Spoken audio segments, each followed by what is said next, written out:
Hey friends, are you experiencing fragrance fatigue? Let's chat about it. I'm in a lot of Facebook groups. I'm just sort of a quiet observer of the conversations there. And I often see this pattern where people enter fragcom and they get really interested in fragrances. They go crazy. They sample everything under the sun or buy everything under the sun, even worse, right? And end up becoming disillusioned over time. And I start to see comments like, what's new in the fragrance world? Everything coming out smells, like the last thing. There's a lot of repetition. I keep seeing the same scent profile over and over again. I'm kind of getting tired of all these new releases. They don't smell different enough. Comments like that. People craving for something new, different, unique, like a unicorn to come out of the fragrance world. And I think we've all been there at some point or another. I'm certainly not immune to that kind of thinking. I've been through that pattern of thinking myself, pattern of like buying a lot and then feeling like, oh my gosh, this all kind of smells the same. What am I doing here? We've all been there at one point or another. So let's talk in this video about ways to avoid what I call fragrance fatigue so that you can enjoy perfume again. If you're feeling like this lately, we're not even going to talk about a single perfume. We're just going to talk about some tips for avoiding that feeling of fatigue. Let me start with one that I don't think is obvious to folks, and that is do not wear fragrances based on the season. Yes, I know that here on social media, we tend to group fragrances around the season. So I'm filming this in the summertime. There are lots of videos about fragrances for summer. Beachy scents, tropical resort fragrances, fragrances to take on a vacation, smell clean in the summertime, fragrances for high heat, all of that. And it can become overwhelming. And you might feel like you're bombarded with the same kind of scent profiles over and over again. And if you're in the curious phase of the fragrance habit, you're constantly wanting to try and purchase and find that next GOAT. The greatest of all time is what GOAT stands for. If you're not familiar, GOAT, the goat of that fragrance category. You're constantly like chasing the new, trying new things, trying all the kinds of fragrances inside of a scent profile that you can to figure out which are the best to add to your collection. I feel like that is like a normal part of any kind of hobby obsession. It's not just unique to fragrances. If you've been into makeup or bag collecting, heck, if you're into cars, if you're into trading cards, like for sports, if you're into movies, whatever the hobby is, you're always looking for the greatest thing, like the pinnacle, the best example, the essential this or that of the category. Same is true for perfume. And the biggest culprit that I find is trying to stick to seasonal scents. So in the fall coming up here, we're going to get obsessed with spicy fall fragrances, vanillas, gourmands, all the ooey gooey, yummy deliciousness of fall scents, which is totally normal. Try not wearing fragrances on a seasonal basis, though. Like maybe put 5 aside on a tray or something to say, I'm going to wear these that are quintessential for the season, but I'm going to rotate other stuff in and out. One of my favorite things to do is like in the dead of winter to wear light, bright, citrusy, or fresh laundry smelling smells, for example, that we associate with spring and summer in the dead of winter. It helps to break up the monotony of the same kinds of scent profiles over and over again, particularly if you are a person that wears a fragrance every single day. Or maybe you even switch out fragrances 2 or 3 times a day. Perhaps you wear lots of lotions. I'm not like a lotion and oil person. I have some, but that's not my thing. Like I like to wear the fragrance itself and not a lot on my skin underneath it. That's another conversation for another day, right? But some people do. All of that to say, you might get sick of the fragrances of the season. So give it a break. Try something new. Rotate in a woody fragrance in the dead of summer. In the middle of winter, rotate in like a tropical floral smell and see what you think and how it changes things up for you. You can wear any fragrance, any time of day, any time of year. Of course, you want to be appropriate for the occasion and the people that you're going to see, all of those things, right? We don't want to go into the doctor's office wearing heavy sprays of Cavort by Fragrance Du Bois, right? We don't want to go to a baby shower doused in oud bouquet. That just doesn't make any kind of sense, friends. But you get what I'm saying. Switch it up. Don't get stuck in the fragrance season rut. Number 2, and I want you to lean in very close if you're newer to the hobby or if you're one of the most disillusioned, like if you reached a point where you're like, I just want to sell off my entire collection. Come close. Let's chat about something. This is big sister talking here. Maybe I'm little sister to some of you. I'm 50 years old, so you take that for what it's worth, but temper your expectations about fragrance. I can't tell you how many times I see a post on social media where someone purchased a fragrance or they purchased a decant. They were expecting the fragrance to knock their socks off. Like they were wanting that fragrance to physically rock their world, and it just didn't.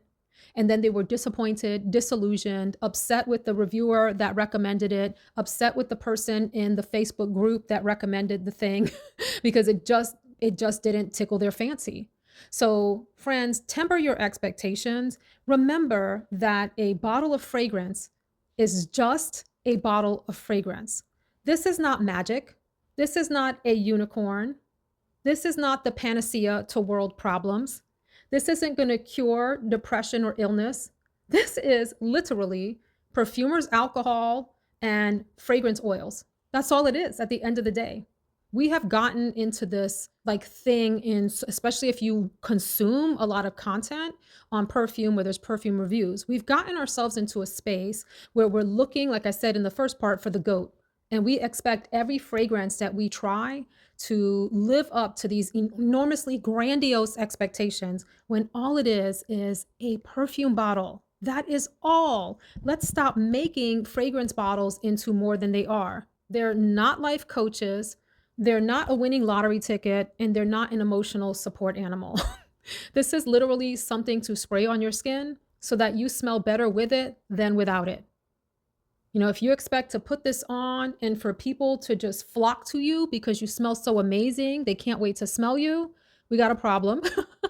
If you're expecting this to save you from divorce because you smell so fantastic, we got a problem. If you're expecting this to attract the most amazing life mate, we got a problem. It's just perfume. Like, don't give it more importance than what it deserves. And by gosh, please do not get into debt. That's a whole nother conversation over fragrance. I posted a video a number of months ago. The thumbnail looks like this. Let's consider that like the first part of this chatty series on perfume expectations and behaviors, and think of this as like a part two. I welcome your comments in the comments as well. Hey, if you disagree with me or think differently, that's fine. Throw it in the comments. We're here to talk together about the interesting habit of fragrance sniffing, fragrance collecting, fragrance obsession.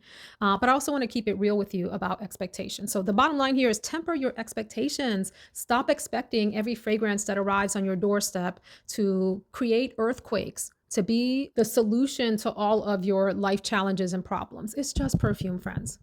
My next piece of advice is to forget what everyone else loves. I have to follow this advice myself because I'm a person that suffers from FOMO. I'm getting better at that as I get older. But if I hear a lot of people really loving on a fragrance, I'm curious and I want to know what it is that they like. The good news is that I no longer expect to also love it myself, but I do expect that it'll be an interesting sniffing experience. So if you're prone to FOMO like I am, remember what we just talked about, temper your expectations, and remember that you have your own tastes. You're going to like what you like, and it doesn't have to be what everyone else likes. What I would say related to this category is follow your own specific interests. The best way for me to advise you to do that is to order samples from across a variety of different olfactive groups and types, different types of fragrances, and spend some time, spend a morning, an afternoon trying out 5 or more. Be careful how many you try in one setting because they're all going to start to bore you if your nose is fatigued. So be fair to the fragrances and give them their own sort of time and space to bloom on your skin and for you to understand what you're smelling. But take some time to do that. Go to department stores if you have the luxury of being near a department store. Try out different fragrances at the counter with no expectation of purchasing. Take the little samples home. Take the scent strips home. Spend some time with them. See what tickles your fancy and forget about what everyone else loves. I feel this is just me. I feel like I have had a whole lot more fun with my channel, for example, and my own fragrance hobby when I let go of what was big in Fragcom, what all of the other fragrance influencers were loving and attracted to. I still have some of that FOMO. I still like to know what's hot, and what's not for the sake of the channel and to be able to bring you opinions and thoughts on fragrances that are popular and that people are loving. It's fun to try. It's fun to sample. I feel like I've gotten in a better space and I'm continuing to get in a better space about honoring what I personally love, especially in the moment or in the season, and to know that it's okay for me to have my preferences. I can still test and tell you all about what's out there, give you my thoughts, But at the end of the day, I have to be true to myself and what I want on my fragrance shelves and what will bring me joy to wear. And you should do the same with your collection. And mind you, you don't have to have a large collection like we talked about in that other video. You can have nothing in your collection. You can have all samples. You can have all travel sprays. You can have 5 fragrances that you have been paying attention to and want to keep. Or you can have 500. It's your choice. It's your collection for you to do with what you like. The bottom line with this part of the recommendation is to honor your own interest and taste. If you love shipper fragrances, for example, rock those, explore those. If you like gourmands, be a gourmand girly. If you like florals, embrace that. And it's okay despite whatever the trends and interests are of the moment, because there are fragrance trends that come and go. Next is, if you're really tired of fragrances or disillusioned with fragrances in the fragrance world, if you find that you're not smelling fragrances in particular, you're spraying it on and it feels like nothing lasts, nothing is potent enough, or they're all boring you to death, it's okay to stop wearing fragrance altogether. Give yourself a few days. Take 2 or 3 days off, maybe more, 4 or 5. Take a whole week off of wearing fragrance and just shower and be clean, and don't wear perfume. Give your nose a break sometimes. I'm so guilty of this myself. I need to take my own advice because I wear perfume just about every day. I'm filming this in summer of 2025. This year, entire year, I might maybe went one day without wearing perfume. Every single day, I'm dousing myself in perfume, spritzing, trying, whatever. Your nose gets tired. Your olfactory receptors, your scent receptors in your nose get exhausted. They can only take so much. It's part of the reason if you are in a department store, if you've gone to Sephora or Ulta, any of those places where there are lots of fragrances out to try, and about the third or fourth fragrance in, maybe the fifth or the sixth, depending on you, you're just not smelling it anymore. It's not exciting you. It smells a little weak, and you're like, meh, boring. You've likely fatigued your nose and not given yourself enough time in between to recover. And unfortunately, sniffing coffee beans just doesn't do it. Like, it helps to reset a little bit, but your scent receptors need time. And I used to know all of the biology behind it. I think it's something like some of the molecules that you're sniffing, kind of like, if I'm wrong, I'm wrong, I'm sorry. But my understanding is they sort of stick to your scent receptors, and it takes a while for that to clear out and for you to no longer smell that fragrance. The same thing kind of happens if you spray a fragrance on in the day, because I've seen this a lot where people say, that fragrance doesn't last for me, it's weak. Maybe that's the case. Maybe there's a skin chemistry thing or something, or weather, or climate in your area that affects how a fragrance wears on you. Whether you sweat, and all of those sorts of things have an impact on longevity and projection for fragrance and sillage and all of that. However, I would also say many times you've just become nose blind to the scent. That happens to me all the time. And how do I know that? Because I will walk into a room and someone else will ask me what I'm wearing or comment on my fragrance. And for me, I stopped smelling it hours ago. And I'm like, well, what's happening here? It's that your nose is fatigued. So stop wearing scent for a while. If you're bored with fragrances or feel like they're not lasting, give your nose a break and a chance to reset, and then come back to fragrances and you'll be experiencing them in a whole new way. Next, I will say allow your taste to change. This is why accumulating a lot of fragrances in a particular profile can be dangerous in the long term. And this is one of those do as I say, not as I do kinds of things, because I have a channel. So part of what I want to do is bring you all a lot of variety and diversity among fragrances, because there are very diverse tastes out there. And so it's part of the goal of my channel to share a lot of different profiles with you and my thoughts on them. But that's just not a normal expectation for a viewer to have these ridiculously large collections. If you do, that's great and that's fine. Enjoy your collection. But the point that I'm making is, let's say you get into woody fragrances and you then go purchase over whatever course of time 30 woody fragrances. At some point, you're perhaps going to turn your attention away from those or not be as into them as maybe you thought you would be when you collected them all. Those of us that have been collecting for a while can attest to this. And then you get into this mode of giving them away or selling them off, or worse, regretting that you've purchased all those fragrances. So I try not to live with regret with my collection. Thankfully, I have a Mercari account where I can sell off ones that I'm not enchanted with anymore, or where I found a replacement that I like better, like that kind of thing. You can rotate in and out. It's okay for your taste to change. So this is an interesting thing in the fragrance world where there's a lot of criticism of, and I think it's unwarranted, of people who have large collections and then maybe sell off portions of it. And so you'll hear people or see people say things like, "Why are you accumulating so much? You're never going to wear all of those. Who needs all that perfume?" And I just find it curious that we don't apply those same rules to other collecting habits. For example, do you have spices in your kitchen cabinet? Do we really need 50 little bottles of spices? Is that necessary? The answer is no. Are we going to use all of them before they expire? No, we're not. Same thing with shoes. Do you have more than a pair of heels, a pair of flats, and a pair of athletic shoes and flip flops, maybe 4 pair? If you have more, chances are you're not going to wear them down all the way until they are falling off, like the seams are falling off of them or the soles are falling off. We don't expect that of like our shoe collection. There are many people out there that are comfortable having 40 to 50 or maybe even greater 100 pairs of shoes, and they love their collection and they don't have any expectation of wearing them all or loving them all. Do you have more than a couple pair of jeans or pants in general? Do you wear them all till there are holes in them and the threads are coming apart? No, we don't. Yet we place these like unrealistic expectations on using up all of our fragrance bottles. I just bring that up to say it is okay for your taste to change. We change our taste in other things. We change our hairstyles. We change the kind of makeup we wear. We change the kind of food we love, from season to season, year to year, couple of years to couple of years, or whatever. It's okay if that happens in fragrance as well. The sky's not going to fall. The world is not going to fall apart if you decide some corner of your fragrance collection no longer scratches the itch for you and you'd like to move them along or share them with other people. It prevents resentment. It prevents you becoming fatigued with wearing fragrances because you feel obligated to wear them. Fragrance wearing should be something that, in my opinion, enhances you, makes you feel like a better yourself that day.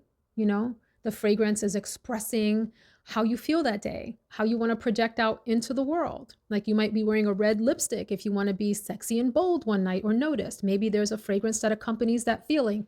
Maybe there's another day where you just wear lip gloss and a light citrusy scent because you want to just be fresh and clean, natural beauty. Fragrance should do that, in my opinion, for you and not feel like an obligation to wear. So sometimes when I hear of people feeling like they are trying to use a fragrance down to the last drop to get their money's worth out of it, I'm just reminded that we have lots of collections in our homes. Maybe some people don't collect, okay, but many people have something in their home that they have more of than they need. Like you probably don't use all of the spatulas in your kitchen drawer, but you have them anyway. All of the gadgets and interesting utensils. It is okay to move things along or keep them as you see fit. The point here being, if your tastes change and that means that parts of your collection change, it's okay. There's no shame in that, and it prevents fatigue and boredom with parts of your collection that are no longer calling to you or moving your heart or making you feel happy when you put them on. It's okay. The last piece of advice, as much as I want all of you to watch all of my videos all the way through every time they post and watch your other favorite content creators as well, sometimes we just need a break from social media content, and it's okay. I go through phases where I binge watch my peers here on YouTube and support their channels. And then there's other times that I just need a few days off or sometimes more. Like some people will take months away from the fragrance world and then come back to it when they're ready and re-energized and interested in jumping back into the mix. But when you're constantly sampling, researching, exploring, buying, curating your collection, moving things around. Maybe you're providing recommendations to your family and friends, and then you're consuming all sorts of social media. Maybe you're on TikTok watching perfume content. Perhaps you're in some of the Facebook groups I'm in. Perhaps you are on Instagram consuming content. Perhaps you see fragrance ads in your TV watching habits. They show up in movies that you watch as the commercials. You're here on YouTube watching long form content over and over again, and you are sick of hearing of the same perfumes over and over again, or sick of the constant deluge of new fragrances out on the market. I'm going to say something about that in a minute. Stick around. Take a break. Take a break. We're going to be here. Fragrance content ain't going nowhere. We will be here and ready for you when you return. Take a week off, take 2, 3, 4 weeks off, come back next year and jump right back into the content in the comments. Will be here for you. But do not feel obligated or compelled or do it out of habit, like keep watching content out of habit. One of the things I've done on YouTube that has really been helpful to me is to vary the kind of content I watch. I used to watch almost exclusively fragrance channels. And then, gosh, I got tired of my own dang content. Like I have to watch my content to edit it, right? And then, so you're looking at a video of yourself, then you're posting it, then you're watching it to make sure it's playing back correctly and all of that. You get tired of content. You get tired of watching. I get tired of watching fragrance content over and over again. So anyway, all that to say that a little bit of break allows you to enjoy it. And then I've also varied the content is where I'm going with that. So I watch different niches of different content on YouTube. I watch vlog style. I watch lifestyle. I watch makeup. I watch educational videos on topics of interest to me and weave in perfume content here and there so that I don't feel overwhelmed. So, the thing that I wanted to say about the deluge of all of the new fragrances on the market and people being fatigued by that is let us remember that perfume is a business. So, are there perfumers in it for the artistry of it? Yeah, sure, of course. However, we are talking about fragrance houses, be they designer, niche, indie, whatever. One of their primary purposes is to create a profit from their work. And so, yes, they want a piece of the pie, a piece of the retail pie. Yes, they're going to be pumping out new fragrances. Sometimes I'll see comments like, I really wish that fragrance houses would slow down. Like, in what universe is that going to happen?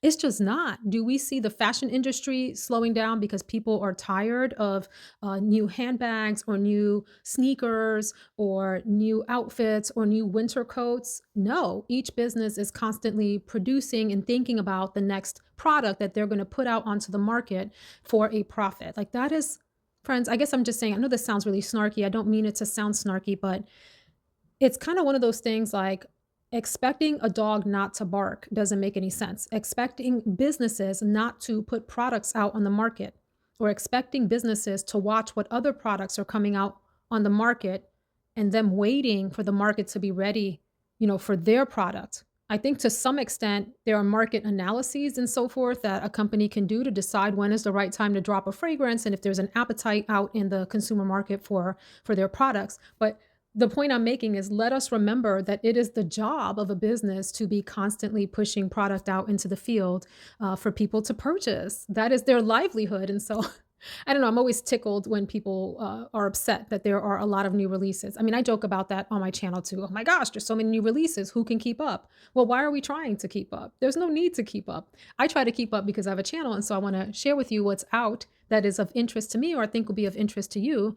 You don't have any obligation as a viewer to keep up with what's out on the market. That's not your job, right? But it is the job of a business to be constantly thinking about their profits and their bottom lines. Like for us to expect that they're not going to do that is kind of like, it just doesn't make sense to me. So I just wanted to share that as a reflection. That's not a critique or criticism, rather, of anyone who feels like there are too many out on the market.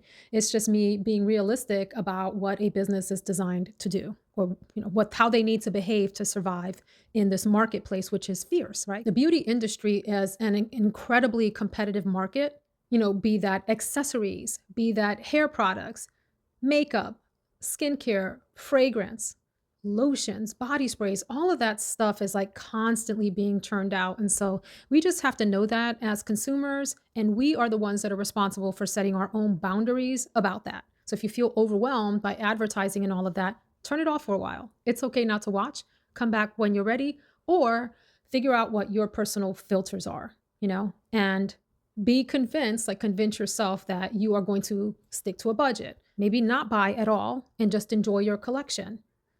Sample things to be able to enjoy it, but not buy it, whatever your personal limits are so that you feel like you're in control and not the business is in control of your mind. All right, I think that's it for today. Do you like these kind of chatty videos? Let me know down in the comments. I always mean them to come off as helpful and fun and interactive for you versus me talking down to you or at you or telling you what to do with your time, your energy, your hobby, your money, your interests. Consider this just a conversation between friends. All right, take care. See you in the next one.